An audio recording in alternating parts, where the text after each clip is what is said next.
India market invest mindset আপনাদের স্বাগত। যা চ্যানেল নতুন এসেছেন তাদের বলবো প্লিজ চ্যানেলটাকে সাবস্ক্রাইব করবেন, লাইক করবেন, বেল আইকনটা প্রেস করবেন, তার সাথে অল বাটনটা প্রেস করবেন, তাই নোটিফিকেশনটা কিন্তু সঙ্গে সঙ্গে আপনাদের কাছে গিয়ে পৌঁছাবে। দেখুন স্যার, মোডিজের যে রেটিং এসছিল বা যে রিপোর্ট এসছিল রিনিউয়াল সেক্টরকে নিয়ে, সেখানে আমরা জানতে পেরেছিলাম গভর্নমেন্ট লক্ষ্যমাত্রা রেখেছে 2030-এর মধ্যে 500 গিগাওয়াট। এটা আমি কিন্তু কালকের ভিডিওতে কভার করেছিলাম। সেখানে মোডিজ কি বলছে যে 2030-এর মধ্যে ভারতবর্ষের কিন্তু ইনভেস্টমেন্ট হতে চলেছে রিনিউয়াল সেক্টরের কত, $385 বিলিয়ন। তো সেই জায়গায় দাঁড়িয়ে কিন্তু এটা একটা বড় নিউজ বলতে পারেন, যেটা কিন্তু গভর্নমেন্ট বলেছে যে 2030-এর মধ্যে 500 গিগাওয়াট পাওয়ার জেনারেশন করবে কি রিনিউয়াল সেক্টর থেকে। তো সেই অনুযায়ী কিন্তু মোডিজের কাছ থেকে এই নিউজটা পাওয়া গেছে। সেই অনুযায়ী আজকে পাওয়ার সেগমেন্টকে দেখলে দেখা যাবে কিন্তু প্রতি কটা কোম্পানি ভালো একটা আপসাইড মুভমেন্টে খুলেছিল। দেখুন, যেখানে কিন্তু মোডিজ কি বলেছিল, মোডিজ বলেছিল যে কি, যে এই 500 গিগাওয়াট যদি কমপ্লিট করতে হয় তাহলে কিন্তু ইনভেস্টমেন্ট করতে হবে দেখুন 190 থেকে $215 বিলিয়ন 2030-এর মধ্যে। এবং তার পাশাপাশি এটাও বলেছিল যে ট্রান্সমিশন, ডিস্ট্রিবিউশন এবং এনার্জি স্টোরেজের ক্ষেত্রে ও ইন্ডিয়াকে খরচা করতে হবে বা ইনভেস্টমেন্ট করতে হবে কত, 150 থেকে 170 billion dollar.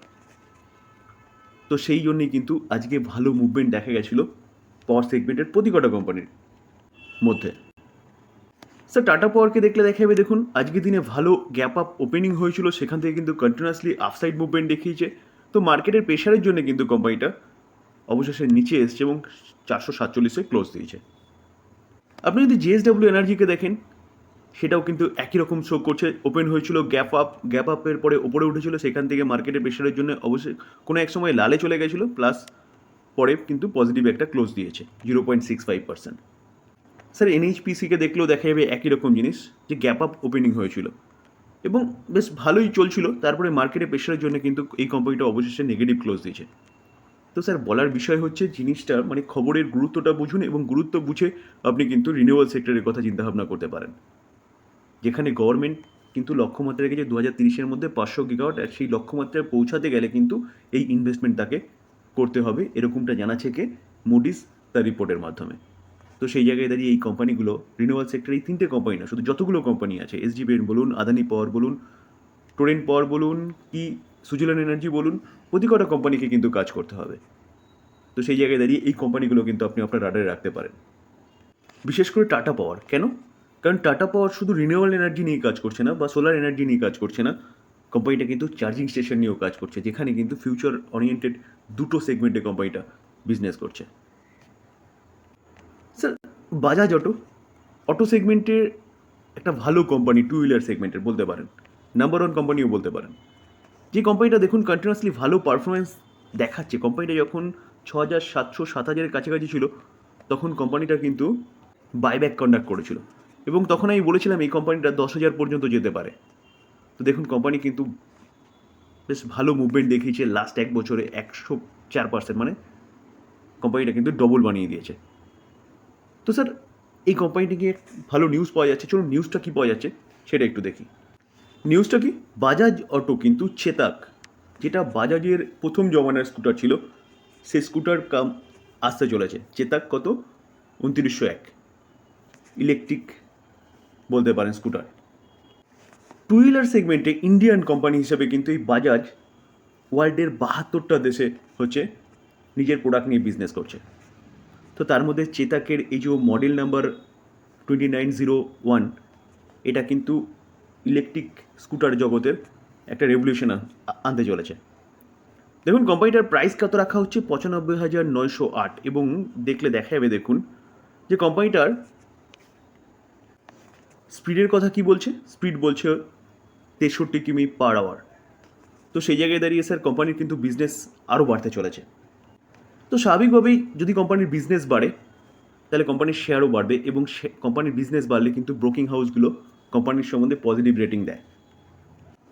Asit C Mehta তো বাজাজ অটোকে টার্গেট দিচ্ছে কত, 11,160। তো হিউজ টার্গেট কিন্তু দিচ্ছে Asit C Mehta current market price থেকে। তো সেই জায়গায় দাঁড়িয়ে স্যার এই কোম্পানি কিন্তু আপনি চিন্তাভাবনা করতে পারেন লং টার্ম ইনভেস্টমেন্টের জন্য, টু হুইলার সেগমেন্টে কিন্তু নাম্বার ওয়ান কোম্পানি বলতে পারেন।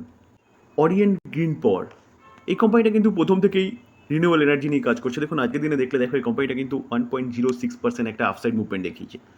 আমরা যদি কোম্পানিটা 1 বছরের চার্ট দেখি দেখলে দেখা যাবে কোম্পানিটা 98% রিটার্ন বানিয়ে দিয়েছে। আমরা যদি 5 বছরের চার্ট দেখি দেখলে দেখা যাবে 410% রিটার্ন বানিয়েছে। কোম্পানিটার মার্কেট ক্যাপ কত? অলমোস্ট বলতে পারেন 2000 কারোর মার্কেট ক্যাপ, অর্থাৎ কোম্পানিটা কিন্তু স্মল ক্যাপ ক্যাটাগরির কোম্পানি, এটা মাথায় রাখবেন। দেখুন চার্ট দেখলে বোঝাই যাচ্ছে কোম্পানি লেফট থেকে রাইটে বিজনেস ঠিকঠাক করছে এবং ওপরে যাচ্ছে। তো এই কোম্পানিটা একটা টার্গেট ফিক্সড করেছে তার বিজনেসের। তো সেই অনুযায়ী বলতে পারেন এই কোম্পানিটা কিন্তু সেই টার্গেট যদি অ্যাচিভ করতে যায় বা করার চেষ্টা করে তাহলে কোম্পানিটাকে কিন্তু হিউজ কাজ করতে হবে। তো সেই জায়গায় দাঁড়িয়ে কোম্পানি কিন্তু এখান থেকে ভালো আপসাইড মুভমেন্ট দেখাতে পারে। যেহেতু কোম্পানিটা রিনিউয়াল সেক্টর নিয়ে কাজ করছে, তো গভর্নমেন্ট সহ সারা ওয়ার্ল্ড কিন্তু রিনিউয়াল সেক্টর নিয়েই এখন ভাবছে পাওয়ার জেনারেশনের জন্য। তো এই কোম্পানিটাও ভালো করতে পারে। চলুন কী টার্গেট ঠিক করছে কোম্পানিটা সেটা দেখি। দেখুন অরিয়েন্ট গ্রিন পাওয়ার টার্গেট কী করেছে? 1 gigawatt renewal capacity with solar expansion. অর্থাৎ বলতে পারেন এই আর্টিকেল দেখলেও দেখা যাবে যে অরিয়েন্ট গ্রিন পাওয়ার যে কোম্পানিটা, সেই কোম্পানিটা কিন্তু তার যে বিজনেসটাকে সেই রিনিউয়াল সেক্টরের সেই বিজনেসটাকে বাড়ানোর জন্য ফুটপ্রিন্ট তৈরি করেছে এবং টার্গেট কী করেছে? টার্গেট রেখেছে কিন্তু 1 গিগাওয়াট। তো সেই জায়গায় দাঁড়িয়ে স্যার এই কোম্পানিটা যদি সেই জায়গায় পৌঁছাতে হয় তাহলে কিন্তু অনেক কাজ করতে হবে। যেখানে কোম্পানিটা কিন্তু কি বলছে যে হাইব্রিড মডেল এবং উইন্ড ও সোলার ক্যাপাসিটি সব বোধ বাড়ানোর কথা বলছে। তো স্যার এই কোম্পানি কিন্তু আপনি চিন্তাভাবনা করতে পারেন রিনিউয়েবল সেক্টরের কথা মাথায় রেখে ইনভেস্টমেন্টের জন্য। দেখুন ইনফোসিস এই কোম্পানিটাকে দেখলে দেখা যাবে, দেখুন আজকের দিনে কোম্পানিটা 3%-এর কাছাকাছি কিন্তু একটা ডাউন সাইড মুভমেন্ট দেখিয়েছে। কোম্পানিটা ওপেনিং হয়েছিল গ্যাপ ডাউন, সেখান থেকে আরও নিচে এসছে, তারপরে বলতে পারেন কিছুটা রিকভারি দেখা গেছে। তো আইটি সেক্টর এই কোম্পানিটা কেন এতটা নিচে পড়েছে? তো চলুন সেটা একটু বোঝার চেষ্টা করি। দেখুন স্যার এই যে কোম্পানিটার মধ্যে আজকে কিন্তু একটা ব্লক ডিল দেখা গেছে কি ব্ল্যাকস্টোন যে কোম্পানিটা, সেই কোম্পানিটা 15% স্টেক কিন্তু সেল করেছে। কত রুপিস হিসাবে দেখলে কিন্তু 6,697 করোড়, এত অ্যামাউন্টের তারা কিন্তু স্টেক সেল করেছে স্যার। আর পার্সেন্টেজ ম্যানারে দেখলে দেখা যাবে কিন্তু 10.6% স্টেক সেল করেছে। টার্গেট প্রাইস কত রেখেছিল? ডিল প্রাইস বা টার্গেট প্রাইস বলতে পারেন 2350 রাখা হয়েছিল অ্যাকর্ডিং টু CNBC TV18 এর রিপোর্ট অনুযায়ী। তো ডিসকাউন্ট কীরকম রাখা হয়েছিল? যখন ব্লক ডিল হয় স্বাভাবিকভাবে তখন কিন্তু ডিসকাউন্টেই রাখা হয়। তো লাস্ট ক্লোজিং প্রাইস থেকে 5% ডিসকাউন্টে রাখা হয়েছিল। তো কোনো এক সময় কিন্তু কোম্পানিটা সেরকমই ডাউনফল দেখিয়েছিল। তো স্যার এই যে কোম্পানিটা আইটি সেক্টরের মিড ক্যাপ ক্যাটাগরি, এই কোম্পানির কিন্তু ব্ল্যাকস্টোন হিউজ সংখ্যক স্টেক হোল্ড করে রয়েছে। তো তার মধ্যে কিন্তু কোম্পানিটা কিছুটা স্টেক সেল করেছে। তো এই জায়গা থেকে কোম্পানিটাকে জিরো হয়ে যাবে? দেখুন স্যার কিছু সংখ্যক স্টেক সেল করেছে মানে এখান থেকে জিরো হয়ে যাবে এটা ভাবা কিন্তু একদম ভুল। স্টেক সেল করেছে তো কেউ বাই করেছে। অফারে স্টেক সেল করতেই হবে, কারণ কি?